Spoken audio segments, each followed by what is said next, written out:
30th of June 2021. It is the final day of the full freeze of stamp duty, and I've just got some keys for a new house. Good timing, you could say. So, those of you who are watching the previous series, The Cottage, will remember me saying that we're looking for another project similar to Otterhead House to turn into another group holiday let. However, any of those of you who've been in the property market recently will realise it's been an absolute mental nightmare. We were looking at probably about one property a week. Most of those we're looking at were making offers on. The last 5 properties I looked at sold within 3 days over asking price to cash buyers. So we changed our criteria a bit, dropped down a few rungs on the ladder, and I've just purchased this little beauty. As you can see, it's red brick. I'm not a fan of red brick. It's 1950s. I'm not a fan of 1950s. It's got neighbours either side.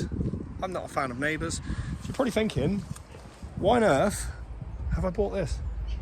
Well, number one, because it was cheap, like the budgie, which is a rarity at the moment because everything's going for stupendous money. And number two, look at that view. It's a beauty. So we are on the Beacon in Ilminster. It's probably one of the best areas in Ilminster. So it's a good, strong area. Keeping with tradition, I will do a full tour of the house and then I'll do a follow-up video of what we're going to do. As always, I will go through the good, the bad, the ugly, because there is no point dressing something up. When you're in property development, you need to look at all the sides of the coin. So we're on a busy-ish road, it's a bit of road noise. A303 is down yonder field. The first day I looked at this, all the wind was coming this way towards the house, which meant there was a reasonable amount of noise, but I think the view massively counters that, so I'm not overly worried about that for the type of house it is. Just across the road, we've got parking here, we've got the garage to the side, it's quite useful. Parking for about 2 cars, not ideal. I'll talk through that more. We do have some steps going up to it, not everyone's cup of tea, but it's good for you to go up steps. Pretty well stocked garden, if I do around the front. So, got kind of multiple levels here, all along the front. So you've got bottom level, mid level, there's top level. Then needs a bit of a sort out the garden, but it's nothing too drastic. Hedges, shrubs, all the rest of it. Like Otterhead House, it's all sat on a slope. Obviously like slopes. Rear garden, got quite a nice little area. Not too big, got a couple of little storage sheds there. Go up here. Dirty great conifer tree that will probably have to come out. On the back, just open fields, it's pretty nice. One of the attractions to this place, like I said, I'm not a massive fan of 1950s architecture. My preferred style is about 200 years old and all wobbly walls and beams. But it's a solid house. Do you know what I mean? It's not going anywhere. It's well built. It's good quality. I think it was the Sibleys from Ilminster that built it. If I spin the camera around, then I'll talk through each room. So all the windows and doors are UPVC, which is one of my personal hates. However, you can't be too picky. They're good quality. They're solid. We've got all this nice flooring, which we'll try our best to keep. Decent sized rooms, which is good.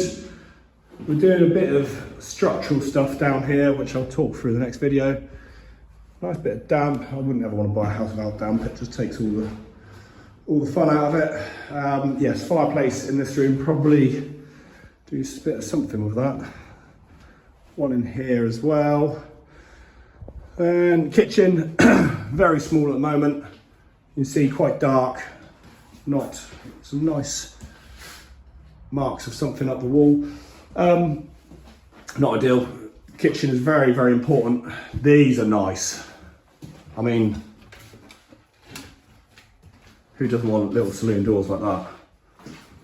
They are awesome. Hours of entertainment. Solid staircase. So, I just noticed it's got a brass handrail. Didn't even notice that. Quite good storage. Decent cupboard area here. Decent size. It's going to become incredibly useful.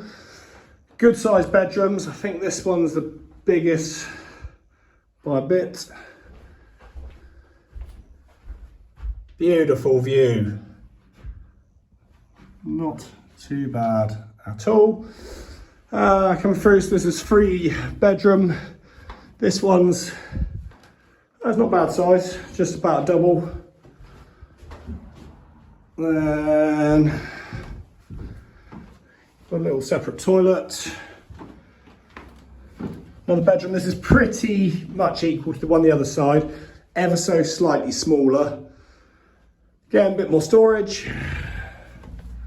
And the bathroom could do with a bit of a spruce, I would say. Then this, let me just turn the lights on. This was not even advertised by the agent, so I have no idea this was here. And this is what you want when you're buying places. When something's not marketed to everyone, you gain a bit when you come to view it. Ooh. So, look at this loft space. Absolutely huge. Loads of head height and prime for a loft conversion.